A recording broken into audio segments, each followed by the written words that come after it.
Doctor എന്ത് പറഞ്ഞു മോളെ? ഡോക്ടർ ചോദിച്ചിട്ട് നന്ദ് വ്യക്തമായിട്ട് മറുപടി ഒന്നും കൊടുത്തില്ല. 1-2 ജനറൽ ടാബ്ലറ്റ്സ് തന്നു. ഉറക്കമില്ലായ്മ കൊണ്ടായിരിക്കും എന്നൊക്കെയാ പറയുന്നത്. നന്നായിട്ട് വിശ്രമിക്കാനൊക്കെ പറഞ്ഞു. 2 ദിവസം കൊണ്ട് കുറഞ്ഞില്ലെങ്കിൽ ബ്ലഡ് ടെസ്റ്റിന് എഴുതിയിട്ടുണ്ട്. ഇപ്പൊ ക്ഷീണമൊക്കെ മാറിയൊന്നെന്താ? എനിക്ക് ക്ഷീണമൊന്നുമില്ല.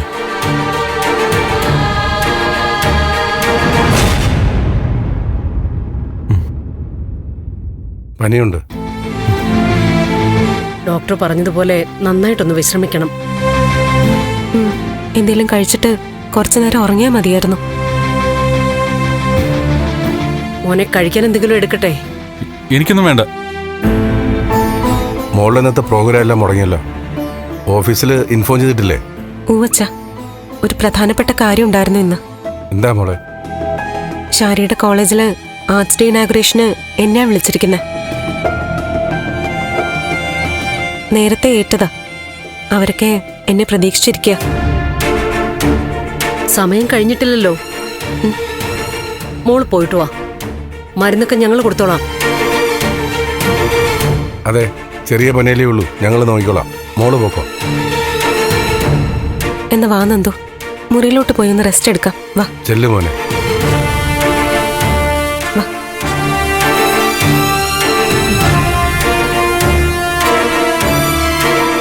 സിദ്ധു, നന്ദൻ എന്തോ ഒരു ഡിപ്രഷൻ ഉണ്ട്. അതൊന്നുകിൽ ബിസിനസ്സുമായിട്ട് ബന്ധപ്പെട്ടിട്ട്, അല്ലെങ്കിൽ ഋഷിയുടെ കാര്യത്തില്. അതെന്താണെന്ന് കണ്ടുപിടിച്ചേ പറ്റൂ. വരട്ടെ, പനി കുറഞ്ഞിട്ട് അവനോട് സംസാരിക്കാം.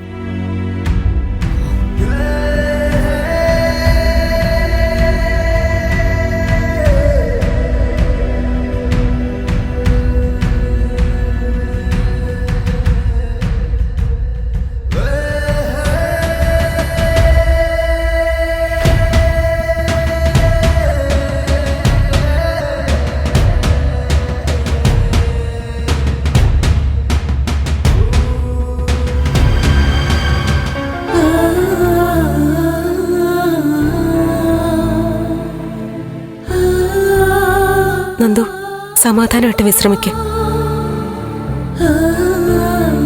ഒട്ടും വിഷമിക്കണ്ട, ഞങ്ങളൊക്കെ ഇവിടെയുണ്ട്.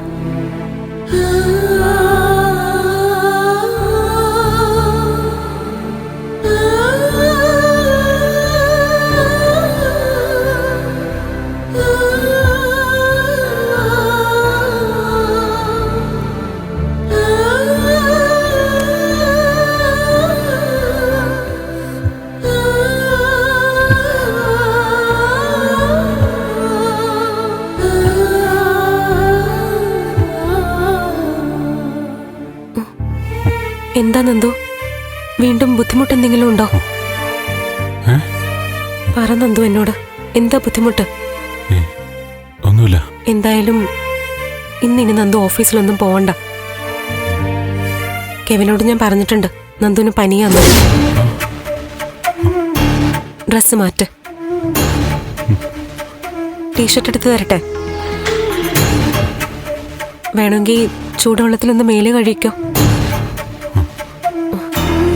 കുറച്ചു നേരം കിടന്നുറങ്ങുമ്പോ എല്ലാം മാറിക്കോളും. പറയുന്ന കേൾക്കുന്നുണ്ടോ? കേട്ടോ. വെള്ളം ചൂടാക്കട്ടെ മേല് കഴുകാൻ? ഇപ്പൊ വേണ്ട.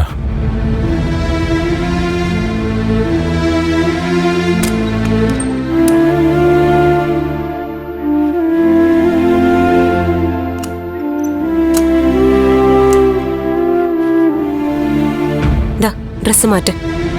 ഈ ടീഷർട്ട് ഇട്ടോ. പിന്നെ ഞാനൊന്ന് ഓഫീസിൽ പൊക്കോട്ടെ. ഒരു 5 മിനിറ്റിന്റെ കാര്യമുള്ളൂ. ആ കൂട്ടത്തില് ഷാരിയുടെ കോളേജിലും കയറാലോ. പോയിക്കോട്ടെ. എന്നാ ഞാൻ റെഡി ആവട്ടെ. ഡ്രസ് മാറ്റ്. ഞാൻ മാറ്റിക്കോളാം. റെഡി ആയിക്കോ. ശരി.